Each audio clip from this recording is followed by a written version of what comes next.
give you a little notification on your end that just says you're being recorded. But everybody is welcome for this to go ahead and leave their cameras off and leave their microphones off. I know life will be happening in the background. I hope many of you are enjoying this from your couch, all cozied up in the warmth with your dogs and whatnot. So we'll just go ahead and get started, and it'll let me know if anybody else wants to join with us. For anybody that was not on the managing aggression call the other night, my name is Alyssa. I am the trainer here at Napa Humane. I am what's called a CPDT, which is the certification for pet dog trainers. And my letters also have a KA. So the KA just means knowledge assessed.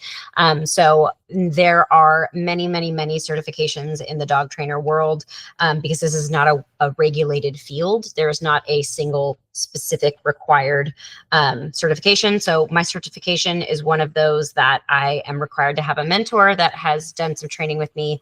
I'm required to have done 300 hours of training, and only 75 of those can be volunteer. So the rest of it has to be working with another trainer or working as a trainer. And then you are required every year to do continuing education as well. So the continuing education, things like doing mentorships and stuff like that. So I have been a certified trainer since 2006. So, oh, here we get a few more coming in. All right, so I've been a certified trainer since 2016, and I got started working with dogs early on, as early as I could, as a pet sitter and a dog walker, and then I worked at a dog daycare, and then I worked at a shelter, at a municipal shelter in Contra Costa County for quite a few years. And so I've been with Napa Humane now. We've had this department for about 2 years, almost 3. We'll be 3 in February. And so one of the things that we do as part of our humane education is to do give backs to the community. And so we decided to offer this one as a virtual, which it's been really exciting to see how many people registered, because when we do it in person, we tend to have usually no more than about 6 to 10 people. And for our managing aggression, we had about 30 people register, and for this one we've had about 30 people register. So I doubt we'll have all 30 people on with us tonight. I think we'll probably have maybe 10 or 15. So we'll just go ahead and get started, and people will join in as they join in. So when we are talking about body language, a big thing that we want to talk, or we want to think about, is that we're talking about different parts of the body. Okay, so think of each part of the body as a different word in a sentence. It is raining is technically a sentence, but it could be so much better if I had a couple more descriptive words in there. So if we're thinking about, when we're looking at a dog, the full picture being looking at the ears, the eyes, the tail, the mouth, and the body posture. So body posture being, is the weight forward on their tippy toes? Is the weight back? Are their back legs stretched out real far? So we're going to deep dive into all the different components that we're looking at when we're talking dog body language. One of the other things that we're going to really think about is context. So the context matters. What is the picture? What is the background scenario that is that this is happening? Something that I point out often as an example is, if my dog is drooling in my kitchen while I'm cooking bacon, we can assume that that drooling is based on the context, based on the situation, versus if my dog is sitting in the back of my car drooling, I am going to be concerned as to whether or not my dog is feeling nauseous or extremely stressed out, because there is not food typically in that situation that would cause that anticipation and drool that might be happening. So I'm going to carry on. And one of the things I want to remind everybody is that every dog is a little bit different. Every dog is an individual. And so when we're talking about body language, I really want you to start to think about, what is your dog's neutral? What is your dog's normal? What is their natural, right? So your dog may have a normal thing. If you have a dog that has some back issues or some pain in their spine, you may not see as much tail movement as a dog that would have more, that is maybe of the same breed type. There are, for instance, I have a Doberman who has natural ears. So his natural looks different than a Doberman that has cropped ears. that natural might look different as well. So your dog is going to have their own neutral body position, their own normal for something that they do, and their own whatever is natural about their body. So as we're looking, we want to look at the fact that they may have different normal for them appearances. And we want to really look between what is my dog's neutral, relaxed kind of baseline state. What do they look like when they're stressed out? What do they look like when they're afraid? What do they look like when they're excited, right? So there's little indicators that their bodies are going to show you that you can go, okay, I see that. Like dogs that have more bulbous eyes tend to have larger pupils. They're a little more obvious. So sometimes if I'm looking at just a Boston Terrier's pupils, it might be hard for me to see what the rest of the picture is, right? Because those eyes are already popped out versus looking at, a Labrador, let's say. So when we're talking about ear carriage, we're talking about, are the ears forward? Are they alert, which usually means they're sticking up? Are they pinched backwards? So for instance, the dog on the left, his ears, and the dog, the little tan and white collie, their ears are kind of moving around, right? Which typically means I'm a little uncertain, I'm a little unsure. Okay. And then when we look at that sort of husky type dog, their ears being up is a little bit more natural for that breed type. So their natural might be, my ears are always up and maybe they rotate a little bit, but they're either up or they're pinched back, right? Or they're flattened down. So what we're looking for really with dogs that are agitated, upset, fearful, we're going to see that pinched ears. And that's where the ears almost look like they're pinched backwards.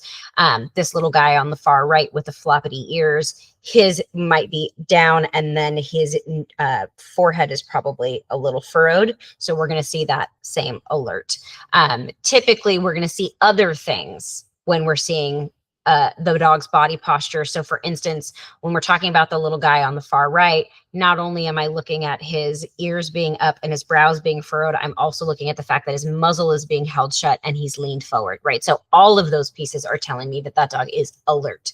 Now, it's hard to see from a snapshot. So we're going to have some more videos later. And after this call, when I send your recording link, I'm also going to include some links to some really good body language videos. And once you start to really see these things and know what they're called, you're really going to be able to see them in more situations. The other thing is most people that spend a lot of dogs start to see these things and they start to understand kind of what it looks like. And maybe their gut tells them, hey, I should be aware of something, but this is going to give you some terminology to use, okay? So when we're talking about that ear carriage, we're looking at, are their ears far forward? Are they alert? Are they pulled back? Those are mostly the things we're looking for. When we're talking tail carriage, we're going to say, is it high? Is it low? Is it neutral? Or is it what we call flagging? The Doberman in the middle is actually my guy. You'll see him in a couple other things. And his tail is actually doing what we call flagging. So his tail is not only up, but it's slightly curved up and over his body. And that flag position is a high alert position. You also probably can't tell because you don't look at this dog every day like I do, but his muscles are all tense in this middle photo. I know the day, time, and place that photo was taken, and he had just finished yelling at a dog. So his tail is up, his body is in posture, and his weight is up on those front toes. So I'm looking at the full picture, but if we just look at that tail, it is high up and over. When a tail is flagging, it is sometimes vibrating, but it's typically up over the dog's back or pointed at what they're looking at. But this, the higher the tail, the higher the arousal, not necessarily the happier the dog, okay? So when we're talking about arousal, we're talking about that, the nervous system. So think adrenaline, high arousal, high energy. If we look at the dog on the left, you can see how her spine goes and then her tail kind of goes right off of that. You can also see that her tail is sort of bent in half. So this dog, that is her neutral. Okay, the tail typically goes down the spine and then kind of comes right off of that. Some dogs are going to carry their tail a little bit more high. Our Spitz type breeds, our Husky types, Malamute types, they tend to, your pugs, those kinds of dogs tend to carry their tail naturally up high. So then we wouldn't consider that high tail, we would consider that their natural tail carriage. Now, when we are looking at their tail carriage, there is even if your dog does hold their tail up high, you are still going to see it if they flag. And what we're looking at is the base of the tail. So right where it hits the lower back, that spine, that's the part that we're talking about being high tail. It's going to hold the whole thing up. When we're talking about a low tail, we're talking about a tail that is sort of dropped or tucked. Okay. So your average German Shepherd type dogs have the spine that goes kind of long and low, and then the tail kind of drops underneath that. But you're going to see when they are with their tail really high up or their tail is tucked. So a tucked tail, they are covering all the genitals, they're covering their anal glands, they're covering everything that is, I'm scared and I don't want anybody to engage with me. So if you see another dog come up to your dog and they tuck their tail and sit down, they're saying, no, thank you, not interested, please go away. They are not saying, hey, how's it going? It's the opposite of that. Okay. So the higher the tail, the more aroused the dog. But remember, when we're pumping adrenaline, we aren't necessarily our best, most focused, most patient selves. Okay. So the higher the tail is not necessarily what we're looking at. There are some terms when it comes to a wagging tail. We have all probably been told that a dog wagging its tail is happy. Now, when a dog is happy and relaxed, they will wag their tail. But just because a tail is in motion does not mean the dog is happy. Okay, so a helicopter tail is when the tail is up high, like it's flagging, and you're getting these big, high arousal swings, and it looks like a helicopter. That is a highly aroused dog, but it's not necessarily your best greeting. That when they come up to another dog is probably going to be equivalent to a frat bro chest bang. Okay, it's a pretty high intensity. What are you doing? How's it going? But it's not necessarily a relaxed dog. We really love to see a tail that is moving in sort of a figure 8 pattern. We like to see loose and wiggly, and I like to be able to track it with my eyes. If it's just a blur, that tells me that that dog is really, really highly aroused. And again, not necessarily where I want that dog to be for a greeting with another dog, and maybe not where I want them to be if I need them to really be paying attention and focusing on me. So when we're going to be concerned when we see tucked tail, and we're going to be concerned when we see a really high flagging tail. Again, that's going to be pointing straight over you. If you aren't sure what flagging tail looks like, if you look at a picture of a hunting dog that has their paw lifted, their tail is going to be straight over the top, and it'll be like their tail and their nose and their eyes are all pointed in the same direction at the thing that they want to go chase or they want to go check out. So when we're talking about body posture and weight placement, we're talking about where the dog is placing their weight. So is it up on their front tippy toes, like they're going to take off running? And you can think, what does it look like when a runner is about to start a race, right? All of their motion is already leaned forward, and the weight is all being pressed into the balls of their feet when they're running. They're not using their heels. So for dogs, they're going to use those front feet, not necessarily have all their weight on their back feet. Okay. We are also looking when a dog has their back legs really far stretched out and all their weight is on their front toes. You'll usually see them sort of stretching their nose forward, doing what we call air sniffing, where they're just kind of sniffing the space. And when those back legs are spread out really far, the dog is also ready to take off in that direction. Okay. So when you see your dog really stretching forward, I want you to think of wherever those back legs are. That's actually my dog's comfort line, and the rest of their body is stretched over the top of it. So as we are looking at, you'll see things like, we call it a C curve. So that's like how the spine curves. So if a dog is leaning into me and they're curving their body, a C curve would be like they're pressing their midsection into me, versus a C curve away would be like they're, I don't know if you can see my hand, kind of curved away from me, versus I want attention. It would be, no, thank you. Why are you touching me? Right. So it'd be, that kind of a thing. So the dog in the top picture on the left is sort of leaning away from their handler in that position. Now, these are stock photos. These are just silly little photos. We don't know anything about the context, right? If we look at that dog, the dog is leaning away from the person and they're being pet.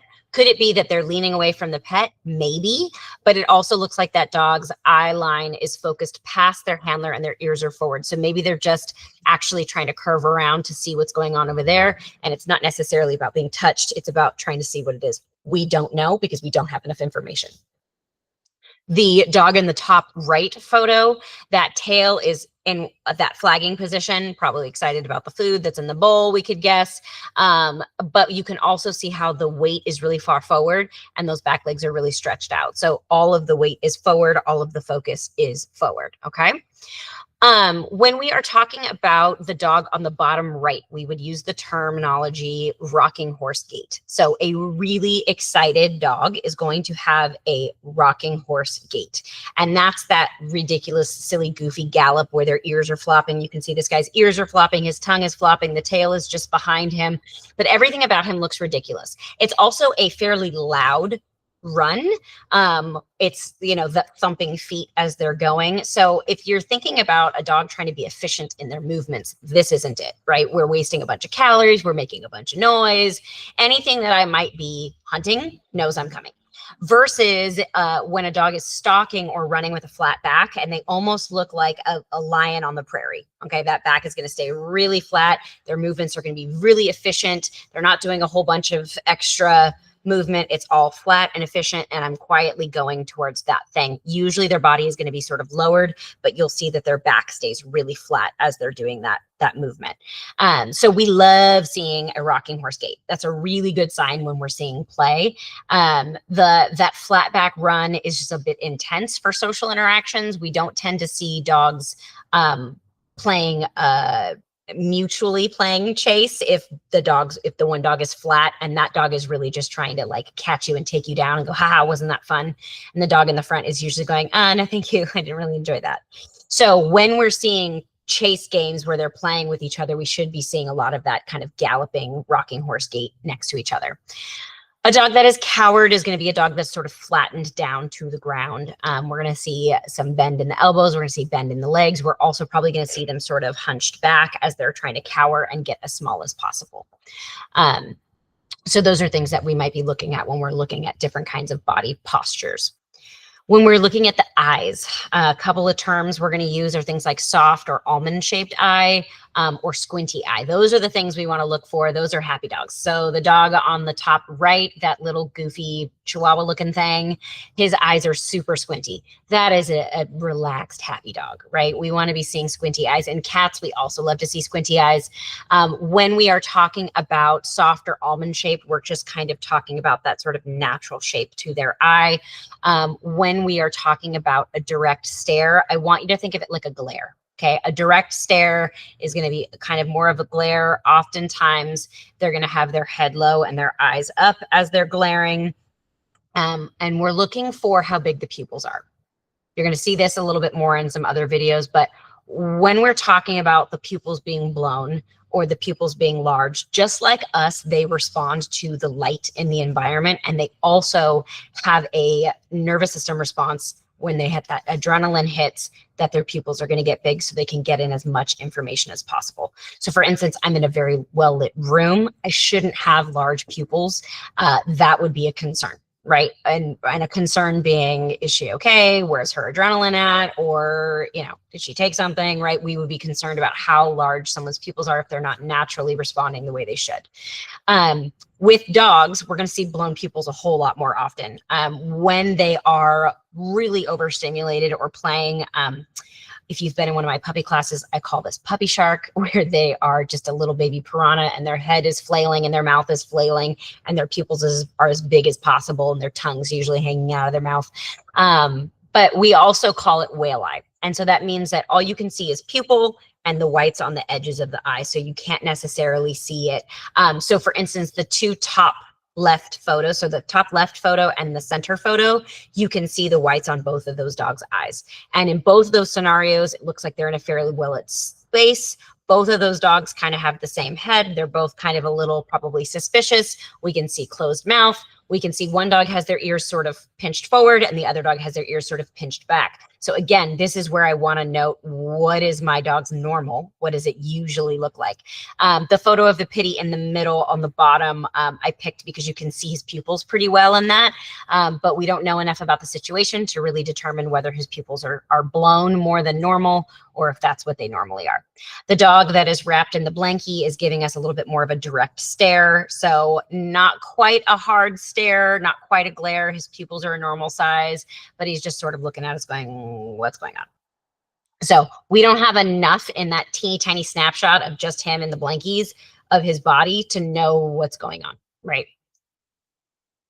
So when we're talking about mouths, we're talking about commissure. Commissure just means the way they're holding their lips. Okay, so a C-shaped commissure is going to be when, if you turn to the side, you can see a C versus a V. Okay, so the C-shaped commissure is, you can see in the fluffy white dog, you can sort of see that specific C, where you can see it pulled all the way back, and you can kind of see those the edges of his molars.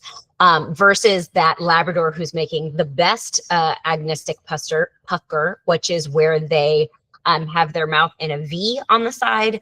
They're only showing the business end. They're only showing the knives and swords. They're not showing the sledgehammers back here, just the knives and swords, the most important. They've got that nose wrinkled, and you can see what's called a wrinkled whisker bed, which basically is when they, because of the way they're holding the top of their nose, you're going to see their whiskers pop out more to the side. Again, this is just really subtle stuff. You're going to notice that the knives and teeth are out. But that sort of V shape is an all business. I'm stressed out and I mean business about what I'm doing. Dog on the left is doing a big old wide grin. So we're going to see the C shape on the side. This dog, you can see his pupils are pretty big. He's probably hot. He's probably overstimulated, got the tongue hanging out to the side. That's usually a good sign when it's hanging out to the side.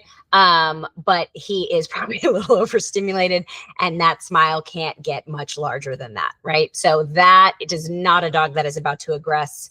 And usually the way I sort of explain it to folks is I go, well, do they look ridiculous or do they look intense? And if they look ridiculous, like this guy on the left, I think we can go ahead and assume he's not about to do anything aggressive in this moment in particular.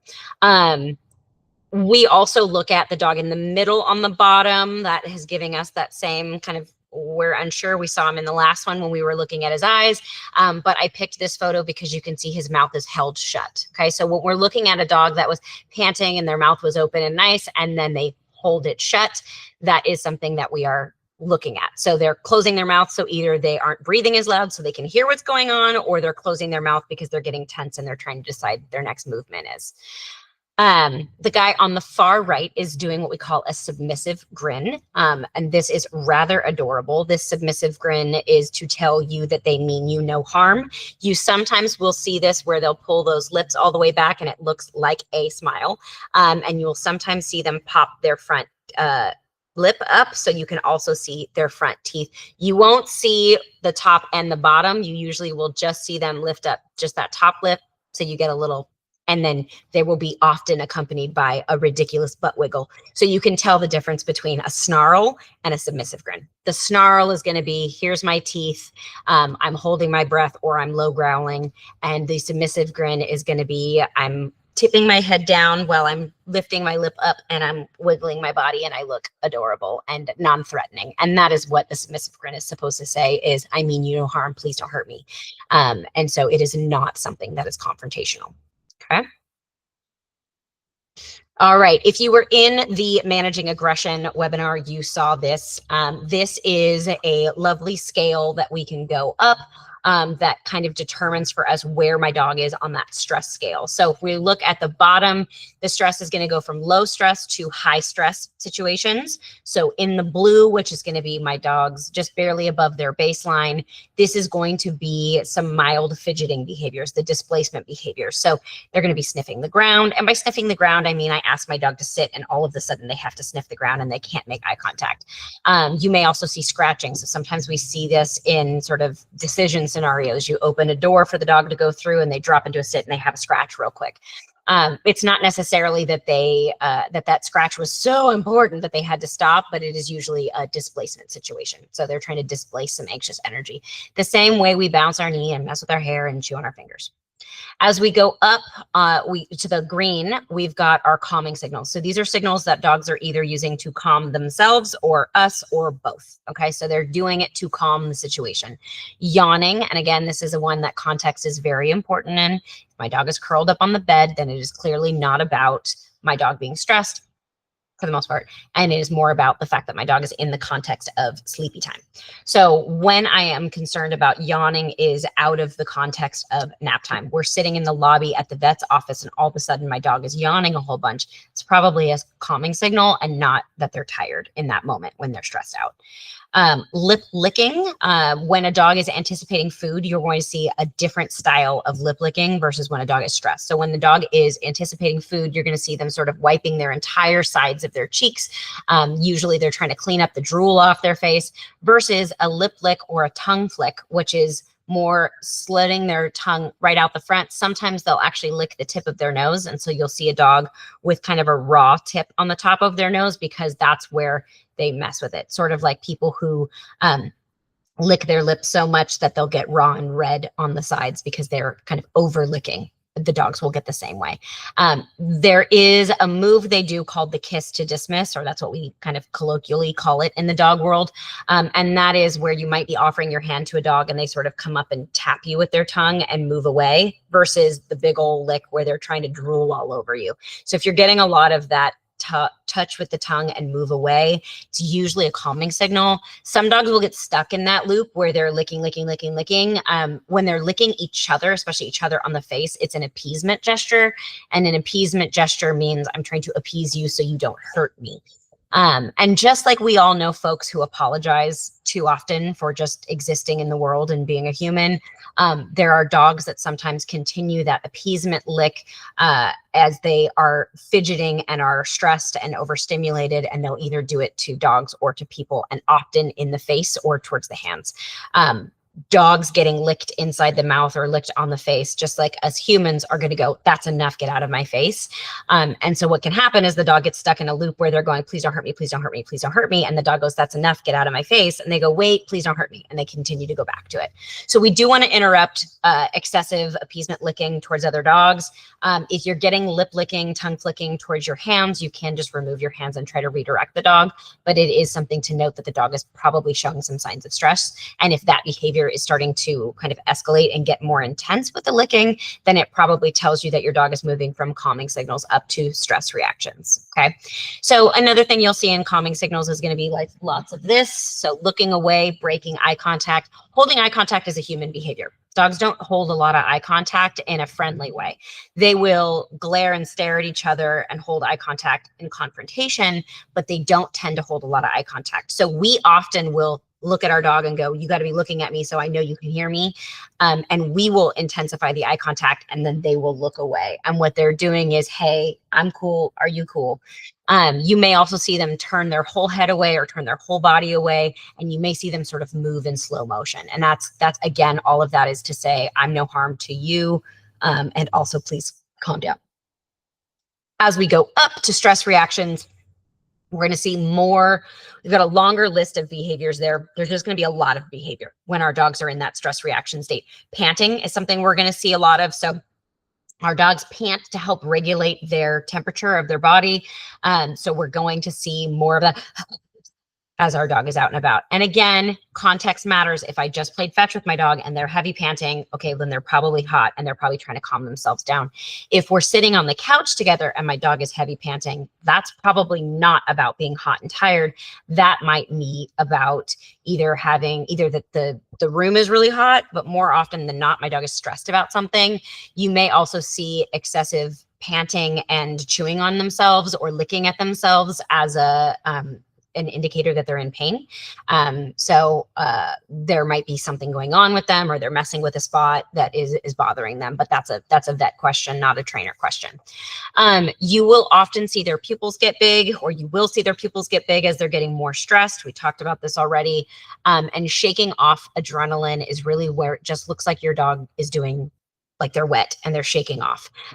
You will often, if you're in a class with me or other trainers, hear us say good shake off to the dog. It is usually just something that we notice. If my dog was showing a lot of high signs of stress and then I see a shake off, I'm going to assume that means they're coming back down the stress scale.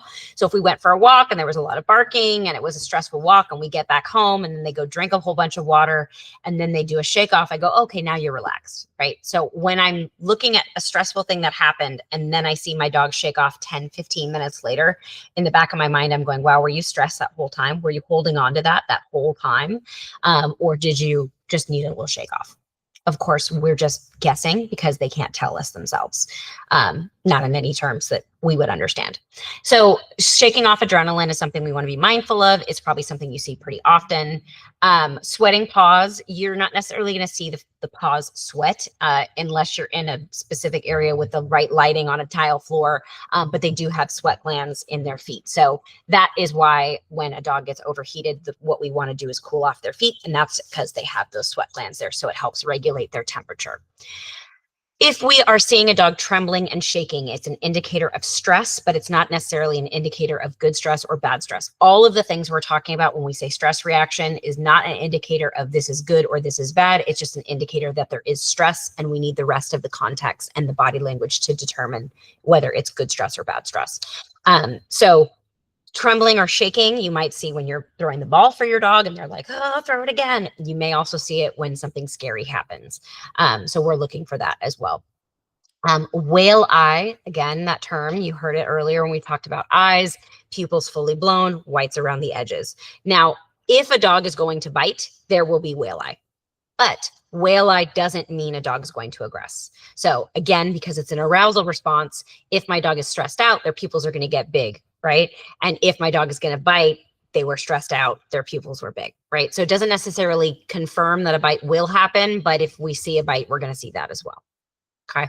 And then hackling, or the term piloerection, just means hair standing on end, right? So with hackles being up, we sometimes will see them from between the ears all the way down the neck, all the way down the spine. And for some dogs, you're only going to see it between the shoulders or only going to see it over the hind end. Sometimes it depends on how your dog's hair, how it's noticeable with their hair, but we're really concerned when we see hackles raised just above the rump on the lower spine, the lower back. That usually is an indicator of stress versus the hackles being up just on the shoulder blades without the rump typically indicates your dog is aroused. So you might even see that in play from time to time because they're just getting all puffed up. And then as we go up the scale, we're going to go from a whole bunch of things to just a few things. So as we go up the scale of stress, our dog's going to start to lose focus. So they're not necessarily going to be paying attention to us as well, but they're paying attention to something, and it's the thing that they find threatening or stressful. You may see them close that mouth, and you may see them freeze their body. We're going to see some of these things later in real time in some videos. As they go up the scale to that red zone, this is where they're preparing to defend themselves. So this is really the bright, loud warning zone. We see growling, we may see snarling, we may see that agonistic pucker that we saw in that lab in the last photo, where those lips are pulled back into the C. They show the business end, and the that nose and that muzzle is kind of puckered up with the whiskers out. So that we may see in that sort of red zone. That is that you better back off right now. Okay, that is the equivalent of a dog kind of racking the weapon, if you will. And then I like to imagine that there is a purple line above that red line, and that's where we would be seeing the dog actually attempting to make contact or threatening to make contact. So in that red zone, we might see showing teeth, growling, lunging, snarking. That's that snap bark. You may hear barking. That would be the often if you hear barking, that is sort of connected. So bark, growl, bark, growl, bark, growl, or bark, bark, bark, bark, bark, bark, bark, bark. We call those machine gun barks because it sounds like a machine gun. That is a bright red alert warning, fire alarm, knock it off, back off, get away from me. Once we get up into that purple zone, we're probably going to cease the barking and start the biting. Okay. If I am intending to cause you harm, I'm not going to be really loud about it. So I'm going to stop giving you all of the audible warnings and go ahead and move on to the actual making contact.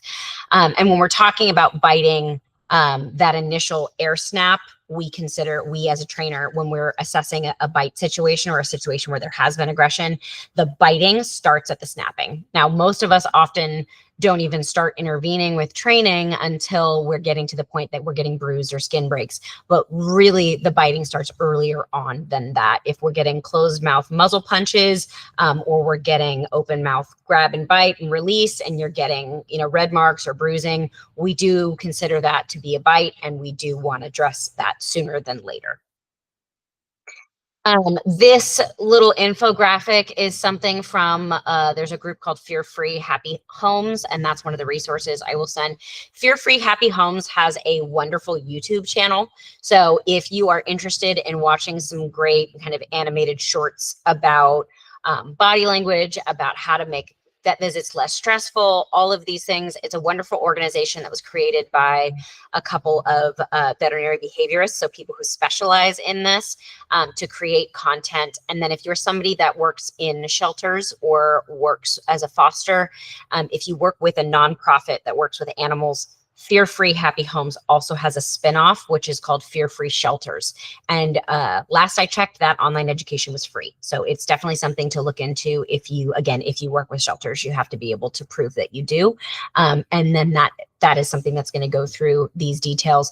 So we don't have to read through all of these things, but as you're kind of looking through, this gives those of us that work in the industry are starting to use this as a scale. So if you went to adopt a dog or you're looking at their medical records and you see something like FAS3 or FAS4, that's that spectrum of fear, anxiety, and stress. And that's what we are looking for when we are just trying to have similar terminology between facilities. So if you see FAS 1, 2, 3, 4, they're actually referring to your dog's stress levels. But that is something that may start to show up in notes a little bit more often.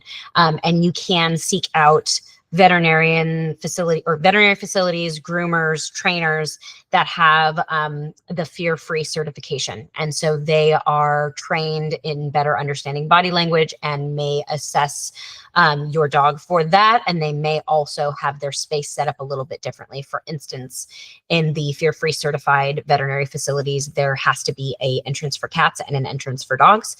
And they typically have staff using a lot more food. And they may also say, hey, we're not going to do your vaccines today because your dog is too stressed out and we want you to come back for another visit, rather than sort of our older style, which is grab them, pin them down, get them done as fast as you can, which doesn't necessarily make my dog want to come back for future interactions. All right, so displacement signals. This is more in-depth displacement signals than we're on that little ladder of stress. So things like excessive sniffing, avoiding eye contact, yawning, paw lifting, so holding up the paw like the dog in the little animated photo, slinking around, so that's where you're, the Scooby-Doo walk as they're trying to avoid things, seeking exits, so the dog that continues to walk by the door and kind of pause and look like, hey, can we go? Really watch for that in enclosed dog park situations. If your dog is around other dogs and they keep walking over to the gate, if they walk over to the gate more than twice, I'm leaving the space, because they're like, hey, let's go, let's get in the car, let's get out of here. Also looking for things like play bows. So some of these displacement signals in this longer thing, we would also count as calming signals. Play bows or playful displacement can sometimes be when our dog is trying to calm us down or calm down the situation or break up tension. One thing I notice kind of with consistency is when you go to dry off a dog after a bath, or you go to try to corral a dog to give them a bath, they tend to say, why don't we play chase instead? You may see this when you go to grab for your dog's collar or go to put their leash on when it's time to go somewhere and they start to play, haha, catch me if you can. That is displacement behavior. Okay, so it's similar to you walk into a room and there's a bunch of tension and you decide, let me make a joke so we can lighten the situation up. That is a similar situation. Cutoff cues. These are the most important. Very, very obvious cutoff cue is when a dog walks away.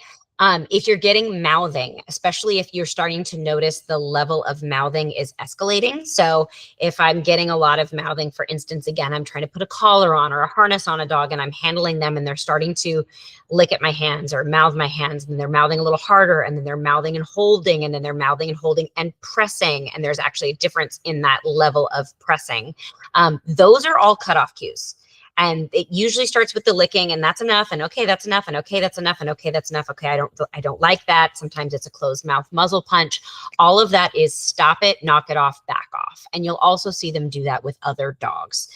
So when we're saying mouthing, I'm not talking about the like loose, goofy puppy mouthing where it's lots of like, and like the bust of their body is loose. There's tension. They're usually glaring at you. They're usually glaring at you, then at your hand, and then glaring at you, and then your hand, and then mouthing you. They're like, hello, I gave you 15 warnings. But we often just don't pick up on it, or we go, He's fine. He'll let me do it. And they do to a certain extent. And then the behaviors start to escalate. And we go, where did that come from? You never warned me before. And the dog's like, I have literally bit you 15 times. But in our mind, it wasn't a bite. It was a mouth. Right? So that's something that you want to be paying attention to. Turning away, whipping their head back. Again, that's something we tend to see with restraint, or when we're grabbing hold of the dog and they're turning around and they're whipping their mouth at us, or they're turning and they're muzzle punching us. That is a unhand me, let me go, knock it off. Okay. Freezing in place. And that will literally look like your dog is not breathing. There will be some videos we'll watch later, and you will think that I paused the video, and I'll tell you when I do and when I don't.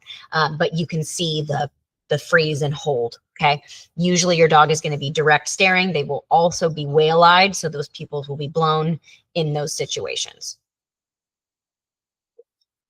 Excuse me. Okay. When we are seeing our dog lay down in a pancake position, that is when they're dropping to the ground. They're almost pressing all of their weight down into the ground. That can be a learned helplessness behavior, which is I don't know what else to do, so I'm just going to collapse to the ground. Dogs that are heavier or larger tend to learn that when they throw their weight down, you can't pull them one way or another, or they're going to lay down and then you go to grab them and they sort of play no bones and they roll over like they can't get up. That is, even though you're being ridiculous and it's annoying, it is still a cutoff cue. It is still a stop that. I don't like that. Okay. And when we see that rollover or what's called a tap out, you're going to see them very quickly drop their shoulder down to the ground. And again, if you remember from earlier, the paw lift, the look away, the turn away, all of that is initial, please stop it, please stop it, please stop it. And then they will drop into the tap out. Typically, you're going to see their arms roll tight. Their bodies will be really tense. They'll be avoiding eye contact, and they'll be doing this, and their back legs are often crossed. So they're actually covering their genitals when they're doing the tap out versus when they actually want you to rub their belly and they're basically laying there like a starfish and everything is exposed. Their tongue is usually lolling out. It looks very different from the tap out. The muzzle punch, the air snapping. One of the things I want you to remember is that dogs can control where they bite, how hard they bite, and how fast they bite. So there's often this statement that makes me giggle when people say it, which is, oh, luckily I was fast enough. None of us were bit by a radioactive spider today. The dogs have better reaction time than we do. If they wanted to bite us, they would have. If they wanted to bite us harder, they would have. So they are in control of how, where, and how fast and how hard they bite. Okay. So if your dog is air snapping at you, that is intentional, and you should probably be a little grateful that they're not actually connecting. Okay. And then showing teeth and growling are some pretty obvious knock it off, back off cues. Okay. Now, one of the things that's really important to remember about body language is that our dogs are going to go up that scale. And if nobody's listening until they get to these cutoff cues, these cues are going to be cues that are considered rewarded. And we're going to talk about how that works later. But if you don't leave me alone or stop doing what I asked you to do nicely until I do this, I'm going to think, well, next time I'm just going to do this sooner. Right? So the dogs that pancake because they don't want to go into the vet office, what ends up happening is they start to pancake in the office, and then they start to pancake in the lobby, and then they start to pancake. This happens with the groomer a lot. Then they start to pancake in the parking lot. Then they start to pancake before you even get in the car, right? Because they're like, no, no, no, don't make me, don't make me, don't make me, don't make me, right? So we tend to see these behaviors escalate. Where's my videos? There we go. So we're going to watch a couple of videos here. They're all quick, short, and simple.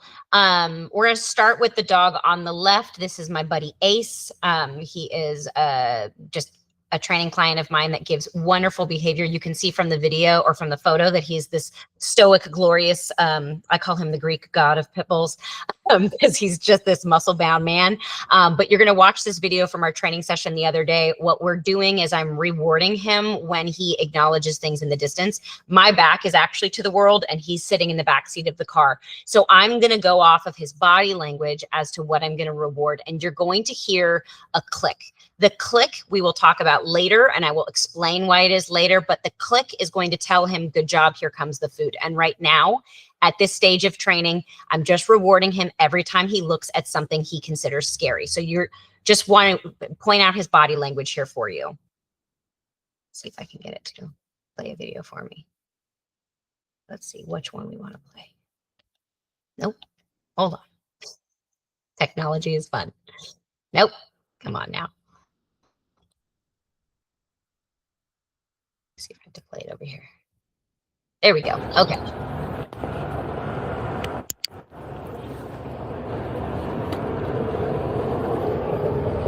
There's a lot of road noise happening. You can see those ears start to pinch back. And his mouth gets nice and tight. And he'll kind of freeze in one way. His brow furrows. Lip licking, that's that tongue flick we're talking about.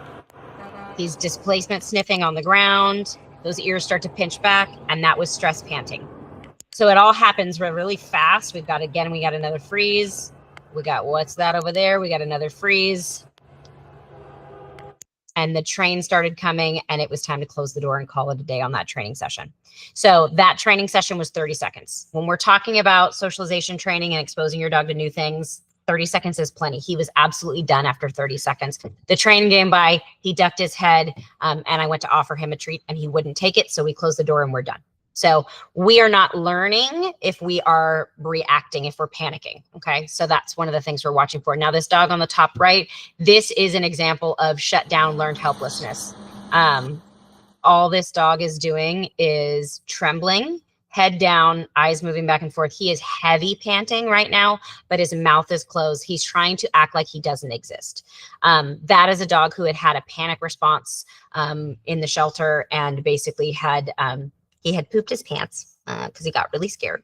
And then we brought him into the room with nothing going on. And this is about 20 minutes after that episode had happened.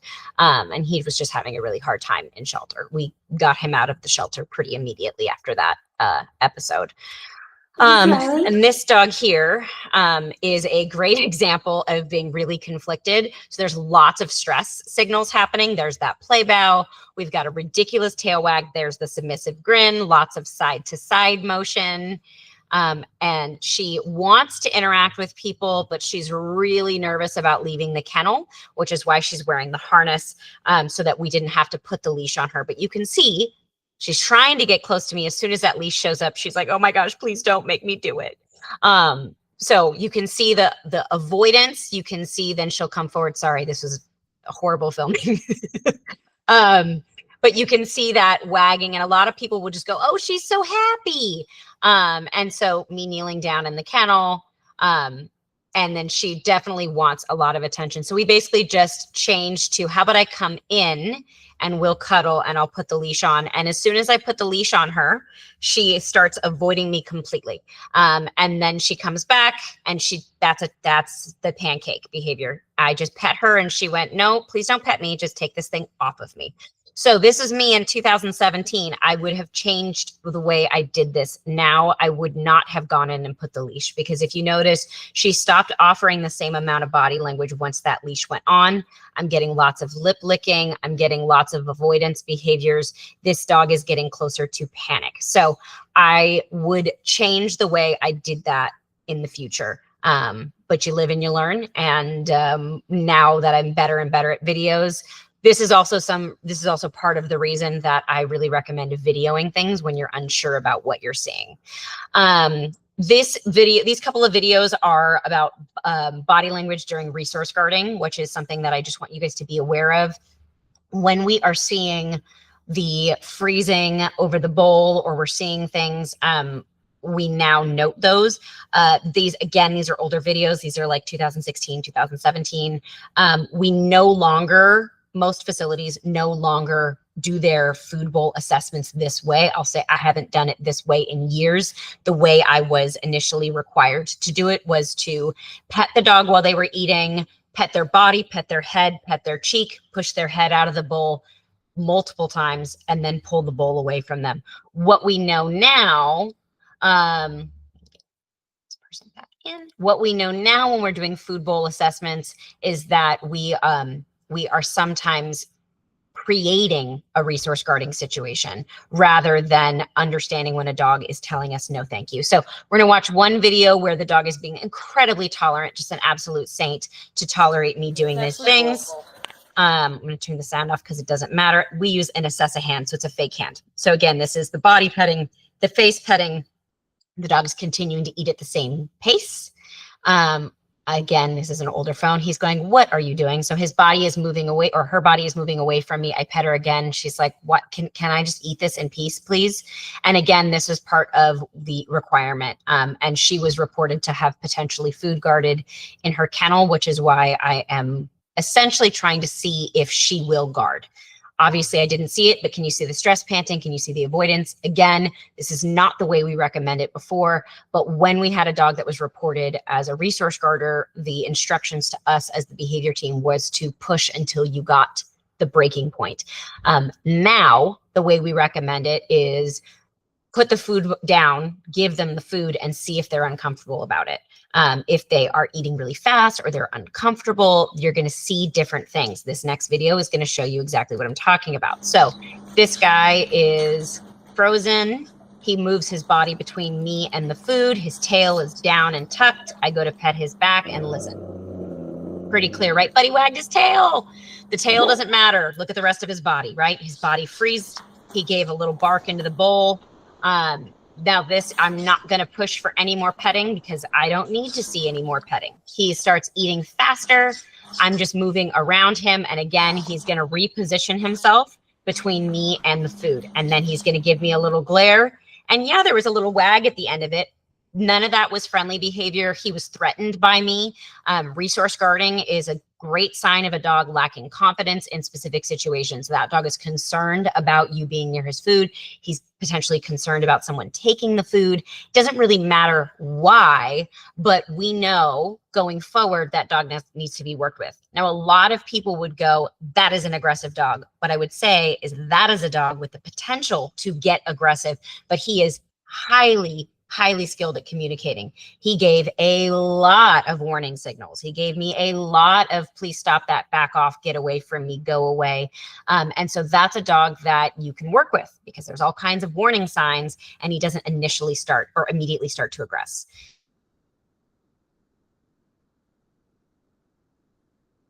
Demonstrating resource guarding, it can escalate really quickly and it can get dangerous really quickly. So please, please, please, please work with a trainer that has a certification that is using smart tools like putting a barrier between you and the dog when you're eating, and is not instructing you to try to intimidate that dog for using those behaviors because things can get nasty quick.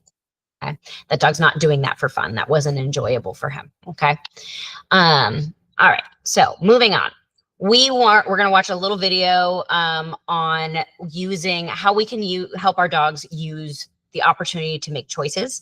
Do you want to go inside? Do you want to go outside? Can I put your leash on here? Nope. Can I put your leash on here? Do you want to go for a walk? Would you rather stay home? These little moments where we can offer them the opportunity to choose are really important. Offering them the opportunity to consent to the situation and have control over their body is really, really important and really, really valuable for anybody who works with dogs in shelter or dogs. I don't want to play that video. Okay, I'll include that one in the link. But if you work in shelter with dogs, this is a great example of this dog putting themselves really close to the food. So the food is right here and her eyes are focused on the food. Her ears are focused on the food. Her weight is back here on the hind end and her tail is completely tucked.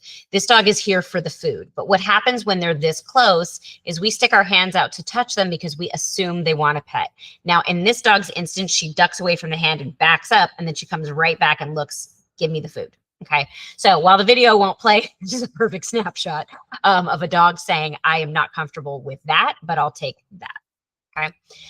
So here's a little silly puppy palate cleanser because you've watched a whole bunch of dogs in stress. So when we're talking about a dog that wants belly rubs, this little image here of the little pitty on their back, that dog wants belly rubs. That is a dog that's going full starfish, tongues hanging out of the side of their mouth. Yes, please pet me on the belly.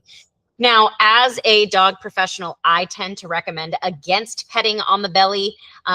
Part of the reason I do is we humans will lean over the dog or stand over the dog while we're petting them. So while that dog opts into, yes, please pet me, we often then have them close their eyes and open their eyes, see us on top of them, and then they get nervous and now they feel stuck. And nobody feels safe when they feel stuck. So I often will do what this person's doing, which is stay off to the side, or I will offer my hands and ask the dog to get up and come over to me for pets.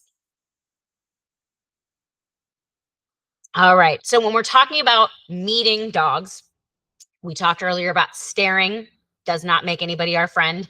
Reaching directly over them or leaning over the top of them, those things do not make dogs our friends. So instead, we want to turn our body to the side. So we want to have our spine sort of in the same direction as them. So we're standing parallel to each other. If you want to offer your hand, you can, but it is not required. I know we've all been told for years and years and years to stick our hand in the dog's face so the dog can smell us first. When we do that, we actually just end up making them feel really pressured. And the dogs can smell a million times better than we can. They don't need our hand 2 inches from their face in order to sniff. They'll sniff us if they want to. If a dog approaches to sniff your feet or sniff your pant leg, that is not an invitation for you to pet them. Okay. So when you reach out and offer your hand, or if you're going to reach and offer your hand, I try to say, have your elbows in at your side and your hands out rather than doing this. Try to have your elbows in and your hand out like a high five. If I go up to high five somebody and they do not respond with a high five back, I cannot hit them. It's not considered a high five, then it's just hitting. Okay. So if I go high five and they go, no, thank you, then that's just, it is what it is. And that's the end of that interaction. Okay. When we are going to pet the dog, we want to pet on their side, pet on their back, pet under their chin or reach under their chin, but we're not going to go over their head. We're not going to approach their face. We're definitely not doing what number 6 is doing, where we're grabbing them, holding on for dear life while we tell them how cute they are. That is very scary for the dog. What we also want to do is pet 2 or 3 times and then stop and wait a moment. So if I pet a dog down their back, 1, 2, and then I stop and the dog walks away, they weren't interested. If I pet and then I stop and they go, why did you stop? Then I keep petting. So when I talk to the kids' classes, we use the phrasing of pet, pet, pause. And then we use the phrasing of, did he like it or did he let me? So a lot of times our own dogs will let us get away with a whole bunch. But when we stop and look and go, let's see if they actually enjoy it, they usually walk away or they turn away. Now, if I pet a dog on its back and it doesn't go away, so I'm not sure if it liked it, but it didn't ask for more, and I don't think it really wanted that, I might pet it in a different spot and see if I get a different response. If I don't, and I've pet it in a couple spots and I don't get a response, then it's probably just not interested. Sometimes you're trying to pet a dog and they're throwing a toy at your foot going, let's play. And you're going, let's cuddle. And you're just having 2 separate conversations. All right, how dogs learn. So this is the body language and behavior basics webinar. So you're going to learn a little bit about how dogs learn. So they learn through associations and consequences. As we continue on, I'm going to play this quickie little video for you. Maybe we'll see. Nope, we're not. That's fine. So when we are learning by association, we call this classical conditioning, which probably takes you back to high school science class. And that means that they're learning to pair things together. So this is good, this is bad, this means that, this is safe, this is dangerous, the doorbell means visitors, right? They're not born knowing the doorbell means the pizza man is here, but if it happens a few times in a row, they start to know doorbell means DoorDash, right? So what is that? And if we're using clickers, it's a click and then feed, and then click and then feed, right? So we're starting to get that dog to understand that the clicker predicts food. So the association is the prediction. So this means that. The leash means we're going somewhere. The treat cabinet means I'm getting a treat. The sound of a crinkling bag means food is coming, right? Those are all associations. There is a wonderful scene in, what's it called? Big Bang Theory, where Sheldon trains Penny with chocolate. And it's a great example of what dog training looks like, if you're interested in Googling that. And then learning by consequence is operant conditioning. Again, high school science, right? So they are learning to associate a behavior with a consequence. Okay, so the consequence just means what comes after. So when I do this, this happens. I should do this more or I'll do this less. So we're looking through this. If you've heard these terms before, positive reinforcement, negative punishment, negative reinforcement. In the argument of using positive reinforcement, there's often something that people will say, I don't use purely positive. I'm purely positive. It's not possible to be purely positive. There are always going to be times where something has to be taken away. My dog is going to find that bouncing around in the mud pit after the rain is a very rewarding thing. They really enjoy it. If I remove my dog from the puddle, I am technically removing something that they really liked, right? So that is not using positive reinforcement. So to go through this really, really quickly, positive reinforcement means giving our animals something they enjoy. I don't get to decide what they enjoy. So I might say, this is a reward. Well, if you don't like it, then it's not a reward. If you are somebody that really likes chocolate and I go, here's a fruit roll up, you may take it. You might go, all right, cool, thanks. But it may not be something that you consider a reward. Okay.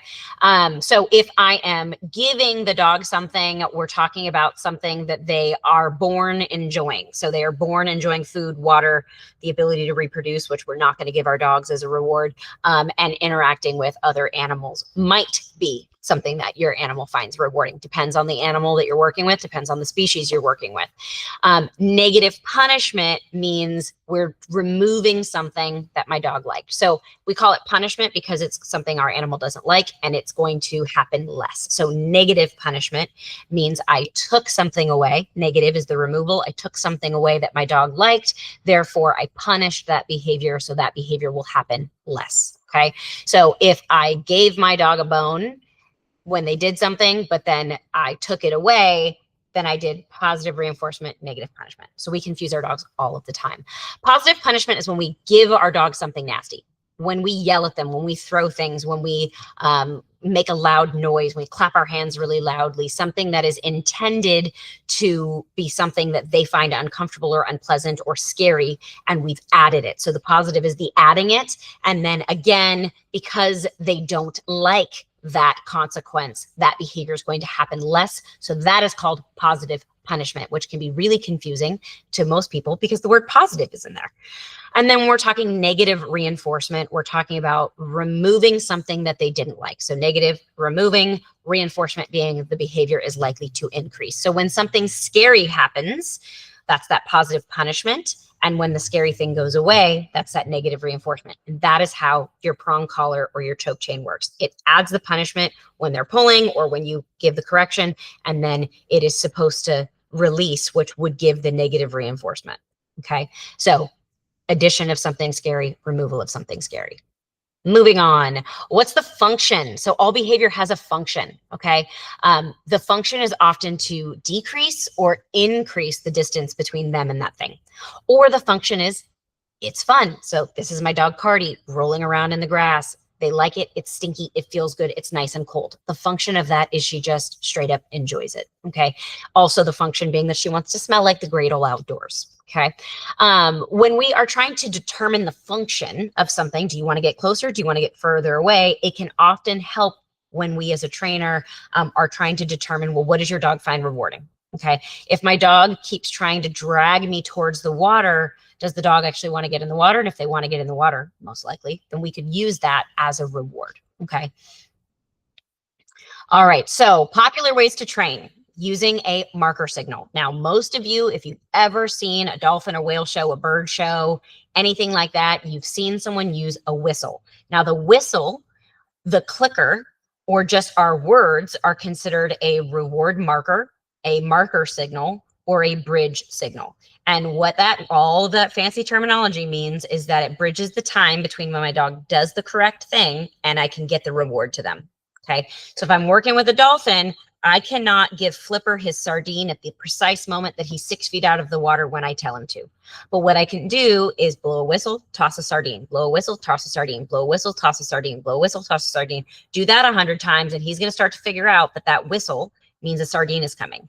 And then if I put out, I mean, they're naturally curious animals. I put a buoy out in the water and they go sniff it. And every time they go near it to nose it, I blow the whistle. He comes over for his fish, put the buoy out, he goes, blow a whistle. Now I can put the buoy out, point at it. He's going to go, is it this thing? Touches it, blow the whistle, he gets a fish. All of a sudden I have a boom target behavior. Okay. So that marker signal helps my dog understand. It's similar to the game of hot and cold, except that we're not giving cold cues. We're getting warmer, getting warmer, getting warmer, getting warmer, getting warmer, getting warmer. Okay. Or you're burning up, you're hot. Now, luring is when we use food to manipulate their body to get them to do something. So for the most part, a lot of us use luring in our training. Teaching your dog sit for the first time. You're going to take that treat, put it above their nose, lure their body backwards. They drop into the sit, boom, they get the treat. Now, what's really important when you're using luring, there's two things that are really important. One, that you do what we call fading the lure.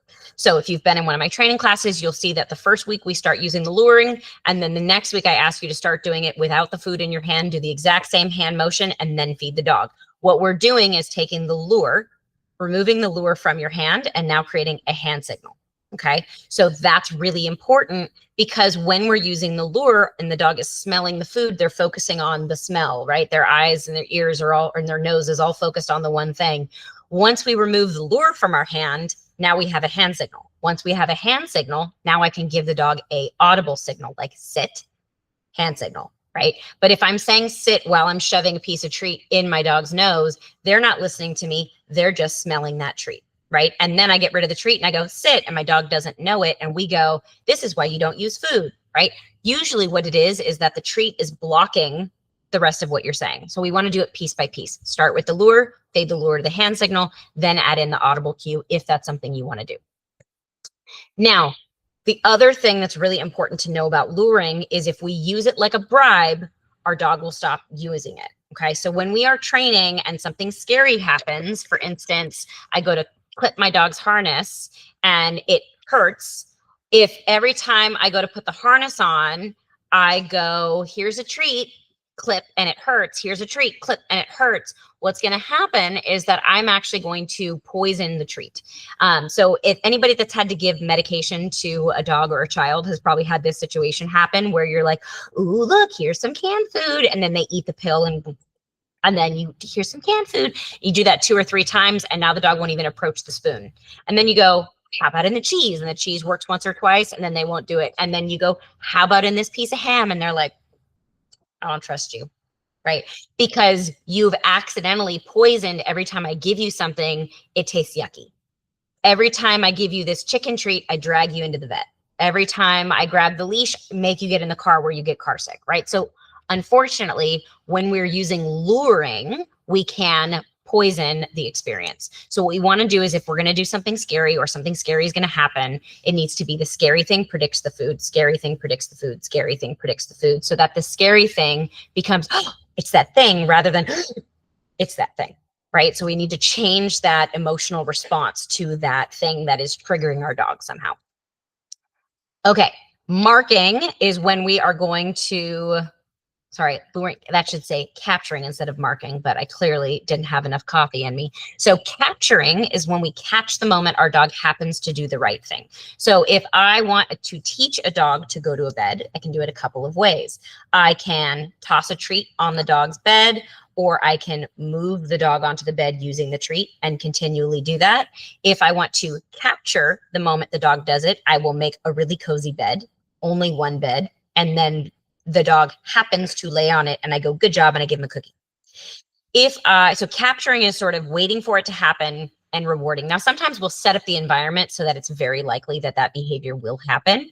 And then shaping is when we reward approximations towards our goal. Okay, so that is where I might click and treat every time the dog happens to walk by the bed. And I've put food on the bed and then the dog walks onto the bed and then, oh, you're on the bed, click and feed and click and feed and click and feed. So I'm rewarding the dog for the approximations of going towards the bed. If you've done training class, we often do a touch cue and we start with, here's my hand and I want the dog to touch it with their nose. But I'm going to start with, they just are here and then they look at it and I'm going to go, yes, and feed. And then they're going to go, was it this? Yes, and feed. And then this, yes, feed. And then now we're touching. And then now I'm moving the hand. And then now I'm moving the hand. And then now I'm moving the hand, right? So that's an example of shaping where I reward looking at it, sniffing it, moving towards it, licking it. All of those things get rewarded at first. And then as the dog starts to be more predictable about how they're doing that touch behavior, I get that to reward. So luring, capturing, and shaping are three really, really common methods for training. We use them pretty frequently. And then adding in that marker signal, again, the clicker, the yes, good, nice, whatever that simple one syllable sound is. With a clicker, you can also just go with your mouth. You can also use a whistle if you wanted to, but we tend to, whatever it is, we want it to be consistent and clear. And so we want to teach the dog over time how to use that. In the picture on the right of me holding the leash, there is a little pink thing in my hand. That is what a clicker looks like. Okay, so a clicker is not meant to make the behavior happen. It is meant to reward or mark and then predict the reward. A lot of times you will see people go click, click, and then the dog comes and they yes and feed. You can use it as a sound, as a cue, but the intention that most of us use it is to mark the moment our dog did the thing. Okay. Now, some people use a negative marker signal like a or a no, but you really don't need that. And in fact, that can sometimes be punishing to dogs. Well, it's intended to be punishing, but dogs that are really sensitive can actually kind of shut down and stop offering training. So or offering behaviors. The research says it doesn't really matter what marker signal you use, but that using a marker signal helps the dogs to learn faster and to retain the information for longer. So it's highly recommended that you use something to mark the moment for the dog that they did the right thing. If you're saying good girl, good boy all the time and it's followed up with a pet or something, they're going to go, okay, yeah, but they're not necessarily it's not going to stand out as much as food, food, food, right? So if I am clicking or yesing or good, nice, whatever I'm using, I want to make sure I'm following that up with a food. If I'm clicking and it's not followed up with anything, then it's going to lose its value pretty quickly. So consistency is key when it comes to training. All right, lots of alternative behaviors. So when we are trying to get a dog to stop doing something we don't like, we really don't want to focus on the stop. We want to focus on how do I get you to do something else? So challenging behaviors like mouthing and barking, jumping, pulling, that jumping and frantic energy, barking at the fence line, jumping and running along the fence, right? All of these are challenging behaviors. Alternative behaviors to those means behaviors that they either can't do while doing the other thing or a behavior that helps them give a good option to get rewarded. So mouthing at my arm and barking at me, I could go, how about you learn to touch like I'm doing with Stella in that photo? How about you touch your nose to my hand? That's a good job. If the dog is jumping up on me, I can go touch and bring them down to the ground. I can ask for a sit. Now, sit and down are really hard for a dog to do while they're bouncing or while they're active and stressed. So touch is something we use often. 4 feet on the floor is something we work often. So if the dog is jumping on me, I wait for the moment that all 4 feet are on the ground and then I go, yes, and feed, or yes, and pet if that's what the dog wanted, or yes, and now I throw the ball. So if the dog is barking at me to throw the ball, I'm going to wait for that pause and bark and so woof, woof, woof, woof, woof. That little half beat is a yes and throw it. Okay. So the more I can reward the alternative behaviors or the incompatible behaviors that I like, those are the things that are going to start to replace those other behaviors. If I'm focusing on stop, stop, stop, stop, stop, I'm not necessarily communicating to my dog what they're supposed to do instead. And I'm also not communicating to my dog, my dog is not understanding what they are supposed to be doing, which is frustrating for them and frustrating for me. But I'm also not addressing the why behind the behavior. Because remember, all behavior is a function. Jumping up on me may be trying to greet me and get closer to my face. Jumping up on me could also be, I'm frantic, I'm uncomfortable, I'm anxious, save me, let me get out of here. And that jumping might be jumping on the door, jumping on me, jumping on the door, jumping on me. And that is not where I sit there and go, mommy doesn't like it when you jump on her, because that is not what my dog needs in that moment. What my dog needs in that moment is let's get away from this door, let's get out of this situation, and then we'll address it later. So loose leash walking is great alternative for pulling. That's what most of us are looking for. Palm on the mat or just hanging out on a bed, going to a station, so like an elevated platform. So think like circus days where we had a different tiger on each bench, right? But in this case, it might be you're jumping on me is really annoying. So sit on the bench and I'll put your harness on. But if you're spinning on the ground and you're running circles around the house, I can't put your harness on. So get up here. Okay, great. Now I can put your harness on. So we want to set up our environment so our dog can be successful. And then we want to have taught them these other behaviors. I can't teach them the touch target in the moment while I'm trying to put their harness on and go for a walk. So teach the skills separately. Set up the scene for them to be successful, and then reward the behaviors that you want, and those will keep happening. All right, enrichment. You've probably heard this word, but enrichment means providing my animal with appropriate outlets for their species. Okay, so we often use food because it's really easy to use, but enrichment isn't just about food. Okay, it's about creating opportunities for our dog to just be a dog. Okay, so here are some of the kind of things we consider when we're considering enrichment to be normal dog behaviors: sniffing, foraging, so searching out food or searching out objects they like, because remember, they're like little baby raccoons.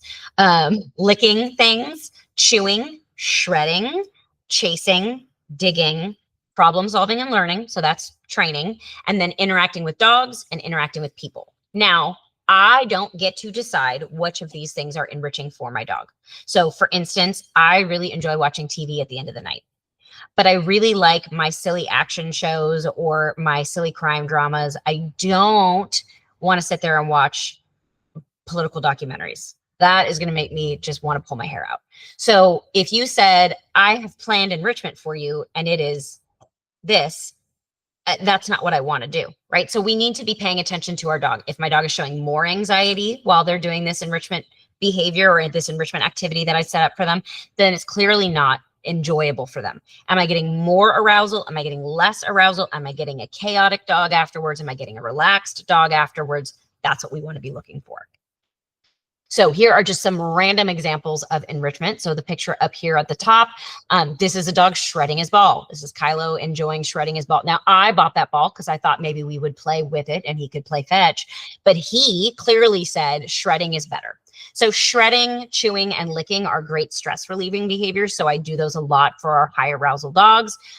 Things like a slow feeder bowl, you could add some chicken broth to this or just water. You could freeze it if you wanted. This is just with regular kibble in it, but you could add other things. The less food that is in it is actually the harder for it to be, right? When it's filled up like this, it's a whole lot easier for the dog to grab it. These are different styles of lick mat. So this is a regular lick mat, which means it's basically a silicone plate with grooves in it, and the dog has to lick out of those. The green one to the left is a bowl, and the blue one to the right is also a bowl, but it has a suction on the back. So it's great for like bathtubs and things like that. So lick mats are very popular these days, and they're really quite affordable. You can also stick them in the dishwasher, which is fantastic for us busy humans.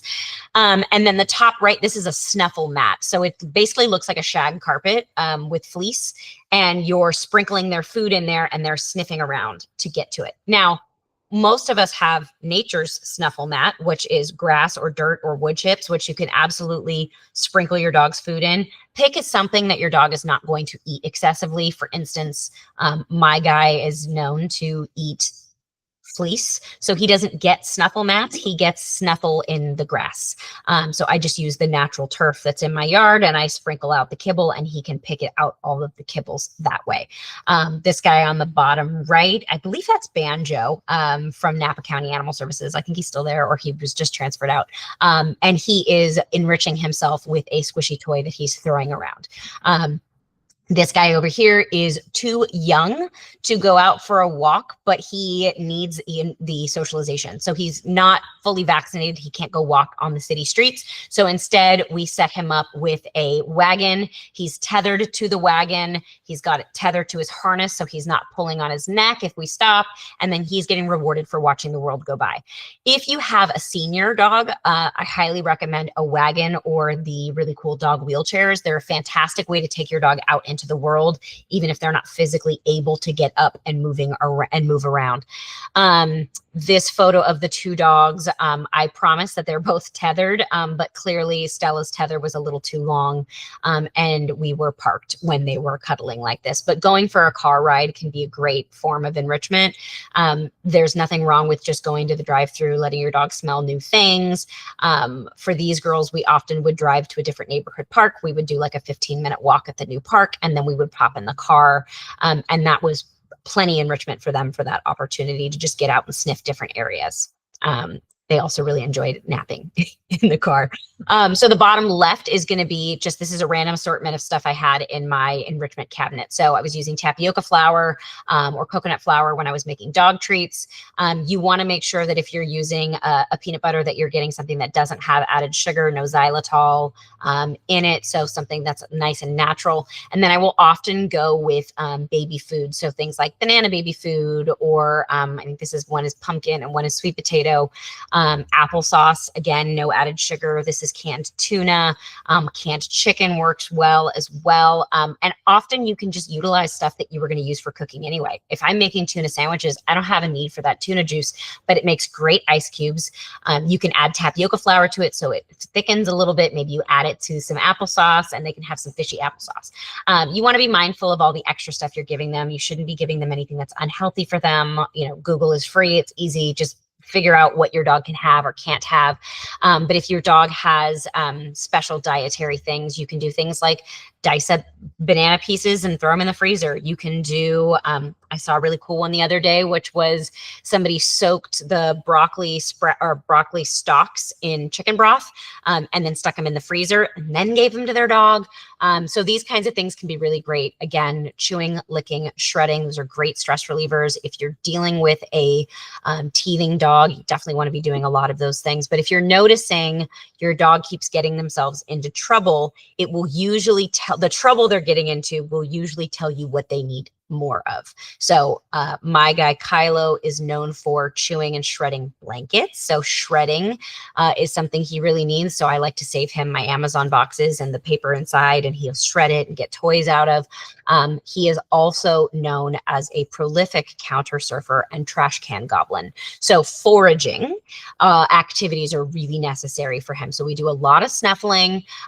Sometimes, like last night, I closed him in the house and then I went out in the backyard and I sprinkled some food around and I hid some bigger treats around, and then I let him come out into the backyard and he got to go on a little scavenger hunt. Took me 30 seconds to set it up, took him a few minutes to do it. And then what I get is a nice tired dog, versus when I used to give him food puzzle toys that he would have to throw around and roll for stuff to come out. He would come out of that really frustrated and overstimulated. So we traded out a lot of our food puzzles for more natural, simple games because that's what worked for him. So every dog is a little bit different. So here's an example of Whopper, who was adopted from Napa County Animal Services, going on a field trip with us. The goal of this was to give him some extra enrichment. So we were focusing on going for a walk. We took him out for a leisurely stroll on a longer leash. We were not focusing on him walking perfectly next to us. We just wanted him to be able to sniff as much of the world as he possibly could. He was also known for guarding. Oh, yeah, we gave him a zucchini. He only had a couple of those, I promise. And it is really rewarding for the humans involved in the activity. And French fries, obviously. Again, he only had a couple, but it's great to watch in slow motion.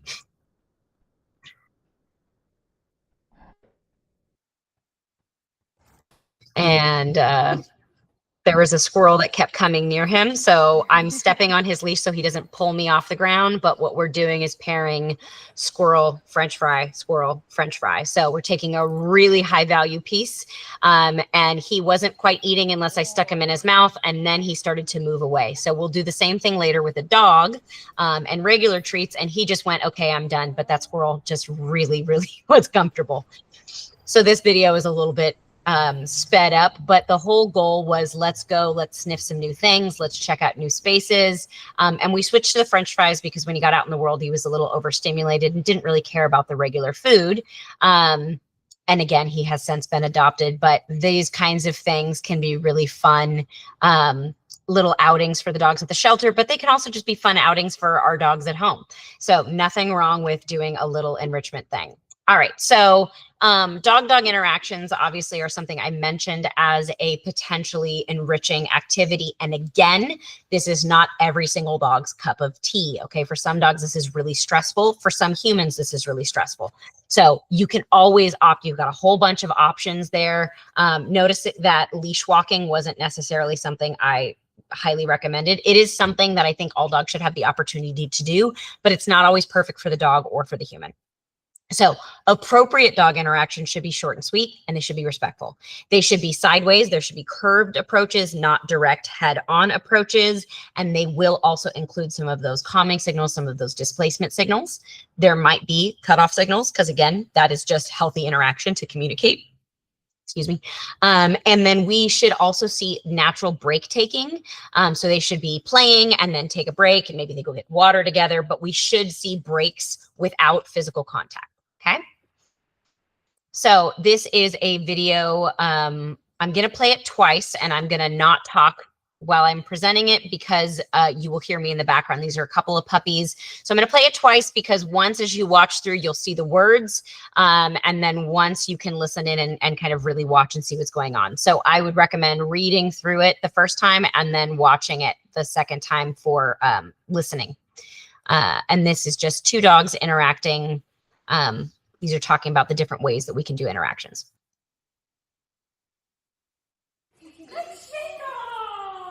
How old is yours? He's 6 months now. Oh, yeah.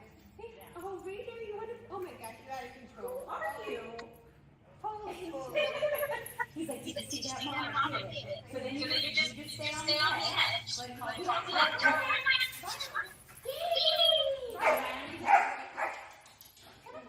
I know. Zion's not sure about your barking. Yeah, his tail got really tough when you started looking at him.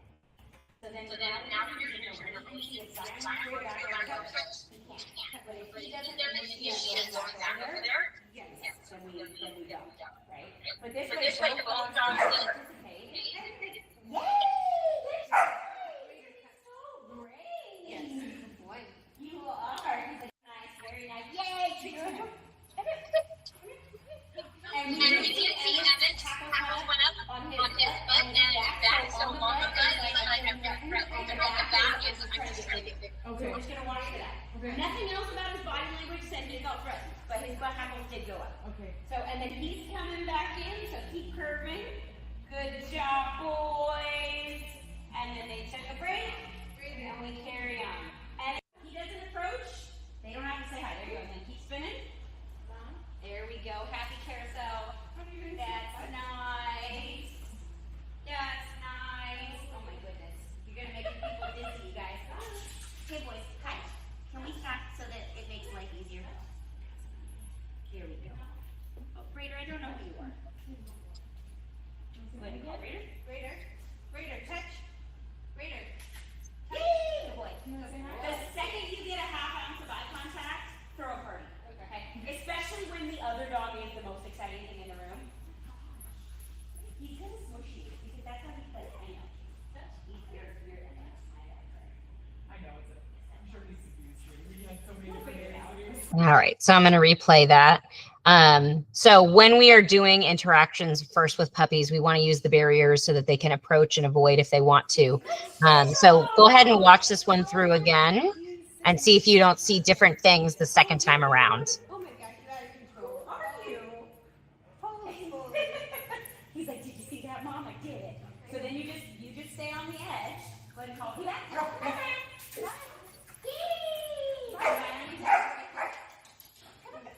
I know. Zion's not sure about your barking. Yeah, his tail got really tough when you started looking. So then now what you're going to do is you're going to wait and see if Zion wants to go back over there. He can't. But if he doesn't initiate going back over there, yes, then we don't, right? But this way both dogs get to participate. Yay! So great! Yes. Boy, you are. He's like, nice, very nice. Yay! And we did see Emmett's hackles went up on his butt and his back. So on the butt is like I'm feeling threatened. On the back is I'm just trying to get bigger. Okay. So we're just gonna watch for that. Okay. Nothing else about his body language said he felt threatened, but his butt hackles did go up. Okay. So and then he's coming back in. So keep curving. Good job, boys. And then they took a break, and we carry on. And if he doesn't approach. All right, so I think you guys got the idea there. That one is on our YouTube channel if you want to watch it again. But it is really great to watch body language more than once when you are trying to teach yourself how to see what you're what you're supposed to be looking for, because it is really helpful to get a better idea of that. Okay, so how does this all come together? So when we are working with zoo animals or other types of animals, we often will do things that kind of hit multiple things. So there's some really cool videos of some amazing stuff that some of our trainers do. The Oakland Zoo has an amazing training program there. And what this little snapshot is a picture of is that they've taught the polar bear to roar on cue because she really likes to roar. And additionally, from the roar on cue behavior, they got her to show teeth. They got her to show her feet. So what the trainer is doing actually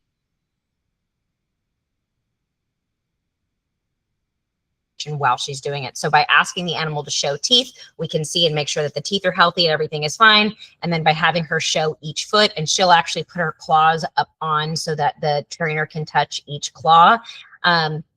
To make sure that everything is good. And then the stick that's in the trainer's hand, she actually sticks a meatball on the end and puts it through. So for animals like this polar bear who live in what we call protected contact, so all interactions between this very large, very strong predator and their zookeeper all happen between a protected barrier. So their training session is happening between a protected barrier because 1, we're giving her human interaction. 2, she's getting food in a nice, fun way. 3, she's getting her medical needs met. And 4, she's getting the opportunity to practice new things and learn new things. So we're meeting enrichment needs while we're also taking care of her health and well-being. We're doing it all at once. All right. This last little goofy video for you guys is oh,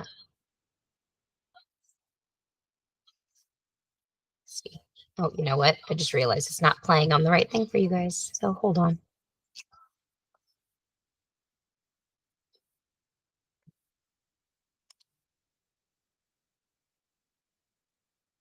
Oh, you guys can see it. Okay.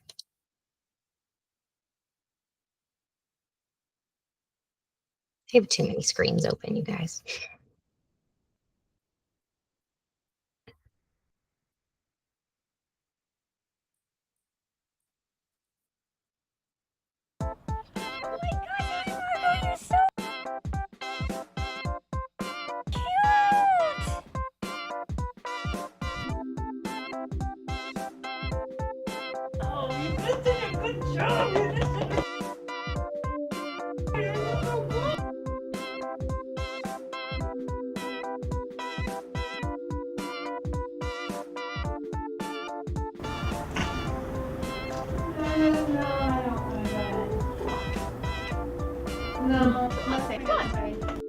It's all right. Go on.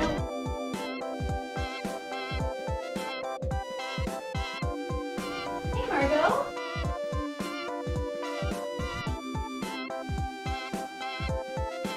Hi, what are you doing? Good girl. Good girl, Margot.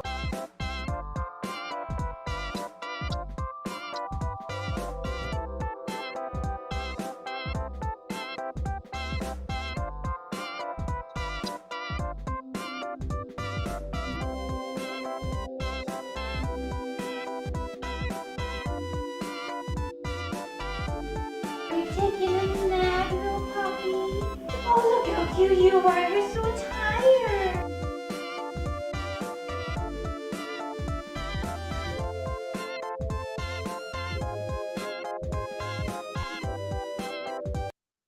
All right, so that was just a nice little palate cleanser for us to end on. So a couple of things that I referenced during the presentation today were the Fear Free Happy Homes website and then the Shelter Play Group Alliance. I did use some of their videos. They've got some great sort of enrichment options on their YouTube channel and on their website. And again, this has been recorded.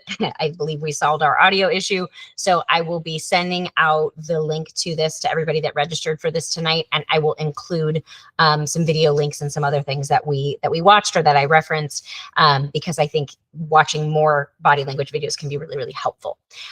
Next Wednesday, if you'd like to join us or if you'd like to sign up for the to get the recording, we're going to do the same thing we did tonight, but we're going to do cats. So we're going to do some on cat behavior. Cats do learn the same as dogs, so we are going to be talking about the same kind of learning principles, but the body language components might be fun and new for you. So we are all done for the evening. Thank you so much for joining us. And I appreciate having so many people be curious about dogs. And you guys will get an email tomorrow, I believe, that'll just ask you to tell us what you thought and how it went for you. Okay. I hope you all have a lovely evening, and I hope you can see a little bit more about your dog than you got to see before. Have a good night.